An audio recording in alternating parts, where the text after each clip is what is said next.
ruang mandiri merupakan ruang yang mewakili semangat tersebut. Di sekolah ini, semua anak difasilitasi, termasuk teman-teman kita yang berkebutuhan. Nah, bagaimana sih teman-teman kita yang berkebutuhan khusus bisa terfasilitasi? Pada tema kali ini, kita kedatangan tamu spesial. Mereka adalah teman-teman kita di Esensi dan Pak. Siapa saja sih mereka? Kita sambut Sashi, murid kelas 6 dan Mam, serta Anthony, murid kelas 2 dan Mam, and koordinator Esensi Department. Oke, Sobat Goding, sebelum kita lanjut ke talk show, kita lihat dulu yuk performance dari Sashi untuk memainkan pianika.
Sekarang kita akan lanjut ke sesi talk show.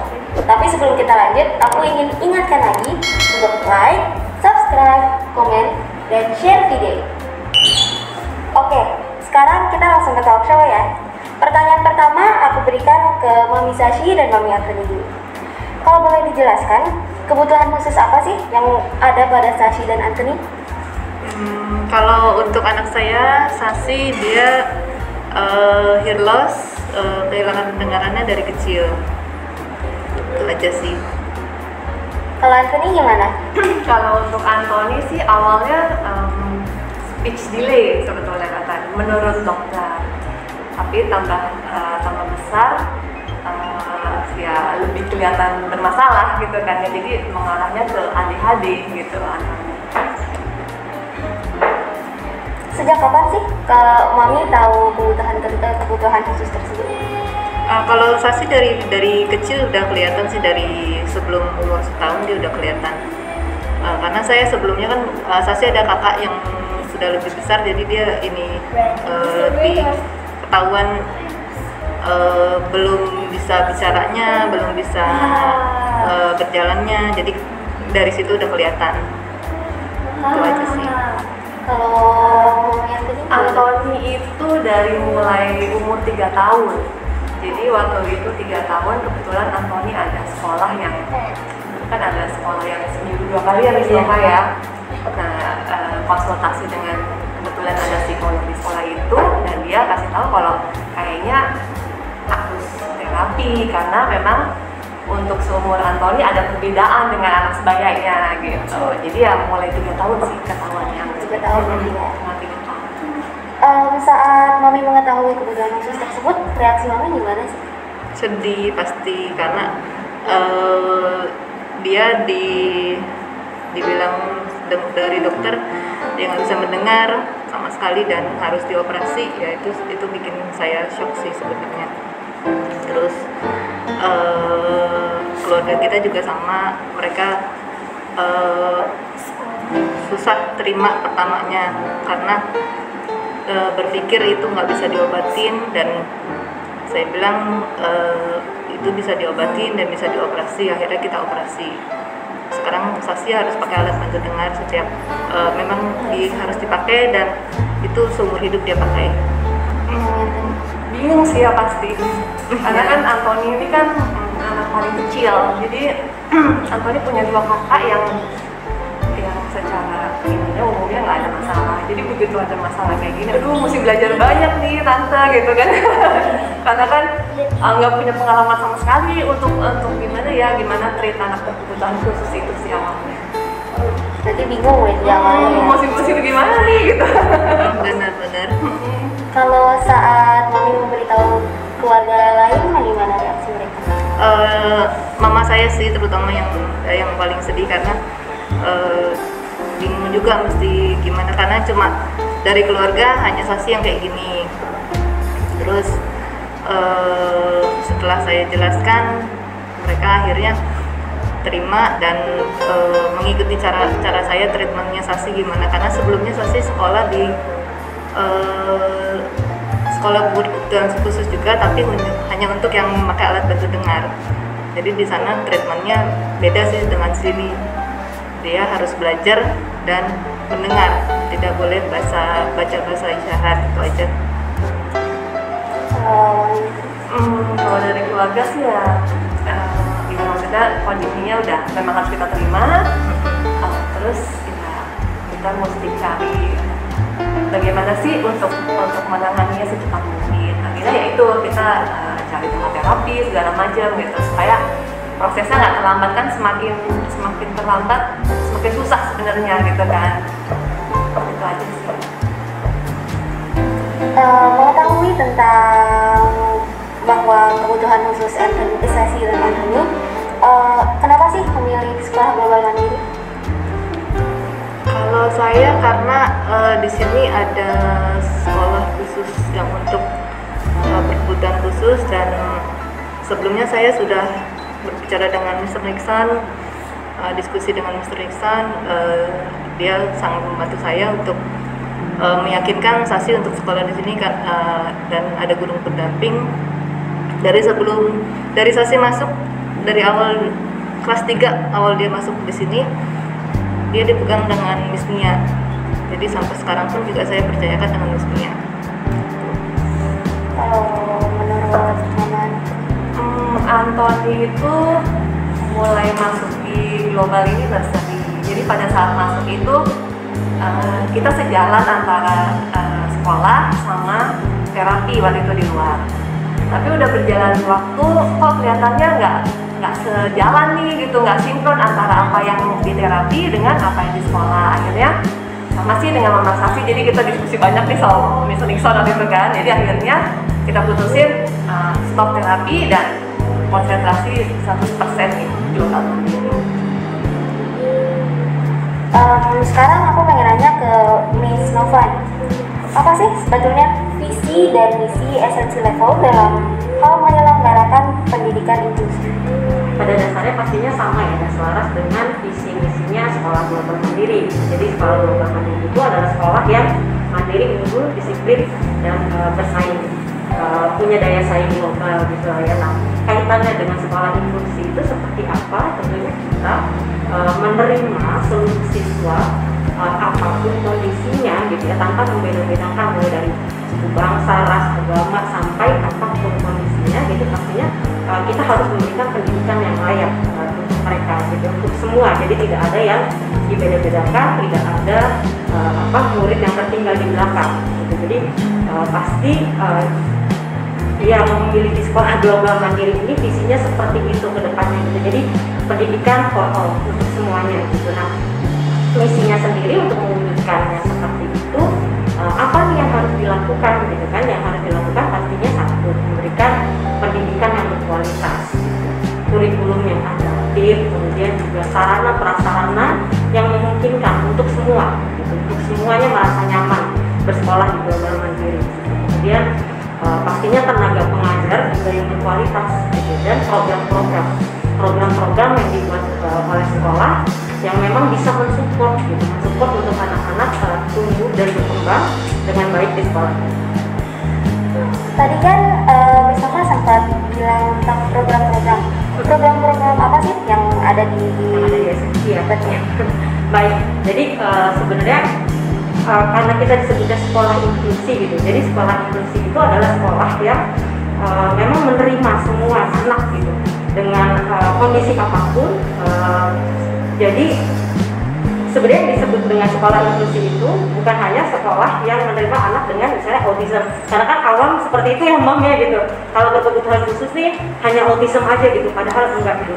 Jadi inklusi itu untuk semuanya, dan program kita sebenarnya ada juga gitu ya, ada program untuk kelas mainstream di kelas inklusi, dan satu lagi adalah untuk kelas vokasinya gitu. Jadi kalau yang inklusif ini seperti apa sih ya, anak-anak belajar seperti biasa di kelas gitu. Jadi belajar seperti biasa, kalau memang bisa mengerjakan soal-soal, kemudian kegiatan yang ada di kelas bisa diikuti, semua boleh diikuti gitu. Jadi basicnya itu adalah kita melihat kebutuhan anak ini seperti apa. Apakah anak nyaman jika memang bisa mengikuti semua kegiatan di kelas?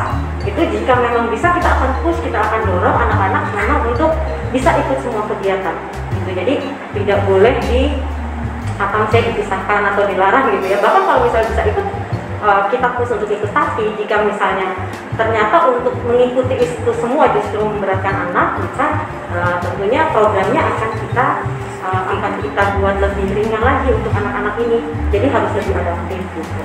Kemudian satu program lagi kita punya sebenarnya kelas vokasi. Di sini kita lebih ajarkan anak-anak ke kejuruan gitu ya, lebih ke kejuruan. Jadi anak-anak kita ajarkan untuk lebih berwirausaha di situ gitu. Kemudian bakat-bakat yang lain, misalnya di bidang tanam kah gitu, atau enggak di bidang tata boga kah, atau tata graha gitu. Nah, tapi selain itu pastinya kita punya juga program-program yang nggak hanya melulu akademik, tapi lebih kita kembangkan lagi tadi, lebih ke kemandirian, bina dirinya anak-anak, kemudian juga lebih ke minat bakatnya seperti apa, lalu kemudian hubungan sosial interaksinya dengan teman-teman di kelasnya. Nah, itu banyak banget program-program yang kita lakukan gitu ya. Jadi mulai dari misalnya nih di kelas ada kids religion camp, ikut, oh boleh, harus semuanya, malah kalau bisa kita dorong untuk ikut gitu. Tapi esensi punya sendiri nih yang bisa meningkatkan karakter kemandirian anak. Kita punya acara netcamp misalnya seperti itu. Terus anak-anak boleh ikut ekstrakurikuler di kelas gitu ya. Ikut ekstrakurikuler kelas, kalau misalnya memungkinkan boleh bisa ikut ekstrakurikuler di kelas. Tapi kalau misalnya mau yang lebih khusus dengan guru yang lebih private, kita juga punya ekstrakurikuler pribadi di SMC gitu. Dan kalau tahun lalu ya lebih ke seni gitu. Jadi lebih ke seni musik gitu, dan juga tari satu lagi Pak. Terus untuk ke depan ya, untuk mengembangkan potensi anak, kemandirian tadi, mandiri, unggul, berdaya saing global, itu banyak banget program-program kita. Nanti ke depan kita punya program aksi kreasi, jadi setiap anak harus punya aksi dan harus punya kreasinya sendiri-sendiri, sesuai dengan kebiasaannya sendiri-sendiri. Misalnya Antoni nih, misalnya nari gitu ya, berarti kita harus kembangin nih bakat Antoni di bidang nari. Nanti mudah-mudahan April nih udah bisa launch gitu ya Bang ya, semuanya tuh Sasi ini tadi bisa ya nikah, padahal ya dengan keterbatasan Sasi ya Mam ya, misalnya dengan pendengaran dan ya semuanya, ternyata Sasi bisa loh gitu main-main pianika, dan tidak cuma main pianika, Sasi ini jago masak ya, Sasi ya bisa bikin cupcake ya. Iya, sayang aja hari ini nggak dikeluarin gitu. Jadi programnya itu lebih ke ayo deh kita kembangkan semua potensi di diri anak gitu ya, potensi di diri anak kita kembangkan semuanya ke depan gitu. Dan program apa lagi sih yang berdaya saing nih misalnya gitu ya, ternyata anak-anak ini mungkin kalau ikut kompetisi mungkin belum ngerti nih apa sih artinya kompetisi. Misalnya kalau misalnya lomba itu apa sih pengertian lomba, ketika menjadi juara itu seperti apa, percaya dirinya kayak gimana, pride-nya kayak gimana gitu ya. Ternyata setelah diikutkan lomba, anak-anak ini justru tambah PD-nya tambah meningkat. Misalnya Anthony kemarin yang ikut lomba narik nih gitu ya, dan ternyata menang gitu. Kita sih ngarepin juara 1 tapi ternyata juara 2 ya Anthony ya, tapi itu udah luar biasa banget gitu, ternyata bisa seperti ini. Kalau yang Miss Nova tahu, ada berapa sih jumlah murid esensi serta guru-gurunya sekarang? Pasti tahu dan harus tahu ya. Jadi kalau nggak tahu saya diomelin sama kepala sekolah gitu. Jadi murid esensi untuk saat ini ada 50. Kita dari gereja mulai dari TK sampai dengan SMA itu ada 50 dengan 50 siswa dengan 24 guru. 24 guru dan dengan saya berarti 25. Sebenarnya kebutuhan khusus apa saja sih yang biasanya ada di anak-anak? Nah ini, jadi biasanya kalau semua gitu ya, biasanya kalau dengar sekolah inklusi kemudian kebutuhan khusus yang ada dalam mindset itu hanya autism biasanya gitu ya. Kalau misalnya kita lihat spesial needs itu berarti hanya autism aja, padahal yang disebut dengan kebutuhan khusus itu ruang lingkupnya sangat banyak gitu. Jadi yang pertama, kenapa sih disebut kebutuhan khusus? Karena memang yang khusus itu adalah kebutuhannya gitu ya, tapi secara hidup di masyarakat tidak ada perbedaan sama sekali sebenarnya seperti itu. Tapi yang khusus itu hanya kebutuhannya saja. Misal gini ya, pertama kebutuhan khusus itu dalam hal fisiknya gitu. Dalam hal fisiknya itu apa saja nih gitu. Ada misalnya anak-anak yang menyandang cerebral palsy, polio gitu. Kemudian mungkin ada orang-orang juga yang memang punya kekurangan secara fisik, misalnya keterbatasan, tidak punya alat gerak misalnya seperti itu ya, itu fisik. So dia punya kebutuhan khusus untuk dirinya, misal dia butuh kursi roda, dia butuh tempat yang memang nyaman untuk dia gitu ya, untuk move, untuk bergerak gitu. Nah makanya nih di Indonesia nih mungkin masih kurang ya Mam ya gitu. Kalau di luar negeri kita lihat tuh, misalnya kalau kita ke mall atau kemana, mereka punya jalur-jalur khusus untuk orang yang memang misalnya secara fisik mereka kurang seperti itu. Nah itu kenapa disebut kebutuhan khusus tadi. Yang pertama secara fisik gitu ya, lalu yang kedua secara kognitif. Secara kognitif berarti secara pengetahuannya dia gitu. Nah yang masuk ke dalam kognitif ini apa sih? Misalnya retardasi mental misalnya seperti itu ya. Kemudian ada juga ini nih, kesulitan belajar, kemudian kelemahan belajar, itu juga masuk ke dalam kebutuhan khusus. Kesulitan belajar, kelemahan belajar yang kayak apa sih Miss? Disleksia, diskalkulia, itu masuknya ke situ gitu. Kemudian ada lagi misalnya gangguan pendengaran gitu. Kemudian ada lagi gangguan penglihatan, gangguan bicara, kemudian gangguan emosi dan perilaku. Nah, apakah ini gangguan emosi dan perilaku?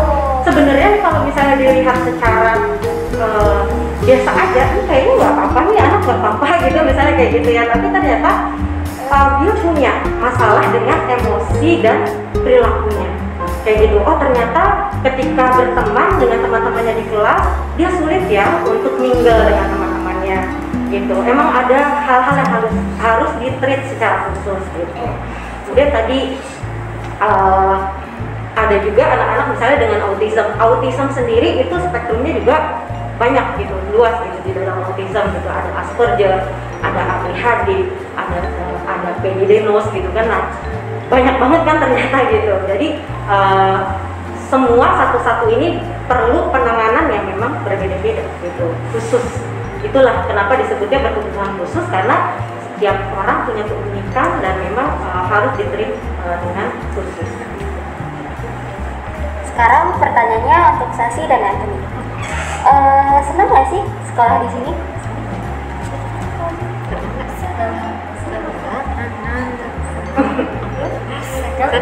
Senang. Karena dia di sini bisa diajak nari, bisa diajak interaksi sama teman-temannya. Dia senang banget di sini ada teman-temannya yang banyak. Iya. Kalau Anthony, Kamu senang nggak? senang. Oh, senang kakak. Terus aktivitas apa menurut Sashi dan Anthony yang paling menyenangkan? Main? Iya.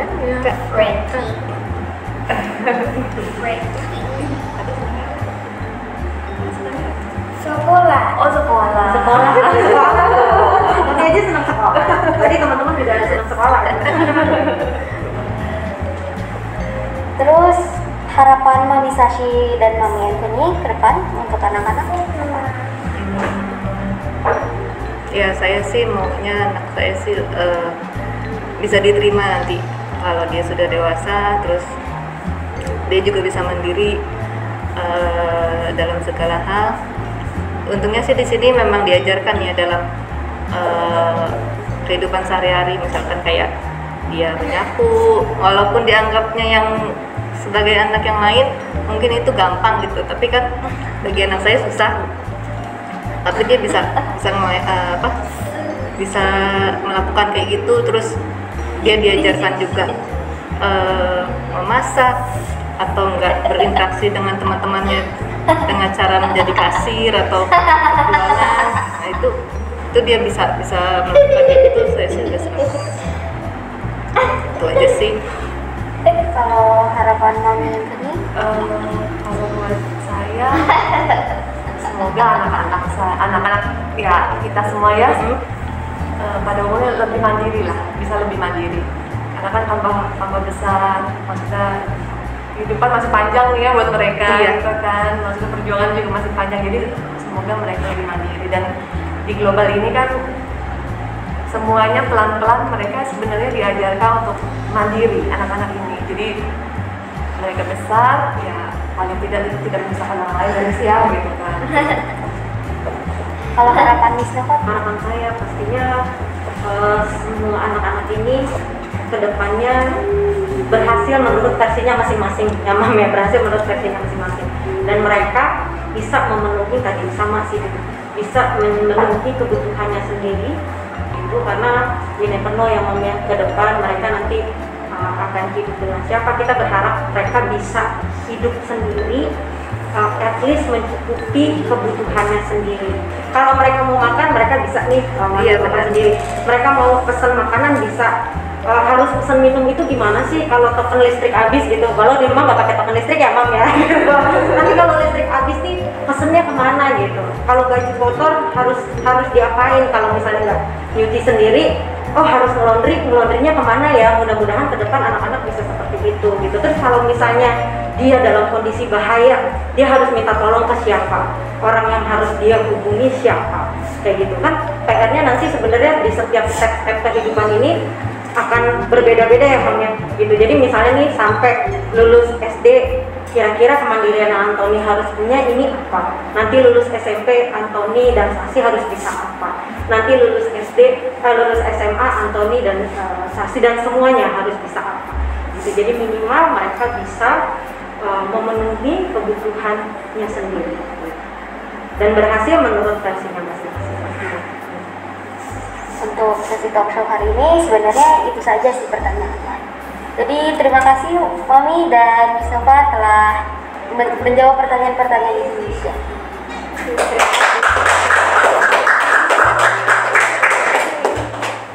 Nah, Sobat Glory, aku akan memberikan kesimpulan sedikit dari episode Perantau kali ini. Semua anak itu sangatlah istimewa dan sudah diciptakan dalam bentuk sempurna oleh Tuhan. Mereka pun berhak mendapat pendidikan seperti anak yang lain. Sekolah kami berkomitmen untuk menyelenggarakan pendidikan tersebut. And because of that, we all need to learn to respect them, just like how we respect others. Nah, Sobat Glory, begitulah percakapan kami untuk Perantau episode kali ini. Semoga bisa memberi inspirasi bagi kalian dalam menjalani aktivitas dan berteman dengan siapa saja, termasuk dengan teman-teman kita esensi. Mereka sangat menginspirasi dan senantiasa membuat kita open-minded akan ciptaan Tuhan yang luar biasa. Cukup sekian. Sekali lagi, tolong like, komen, subscribe, dan share video. Sobat Glory, mari kita saksikan bersama-sama performance dari Anthony.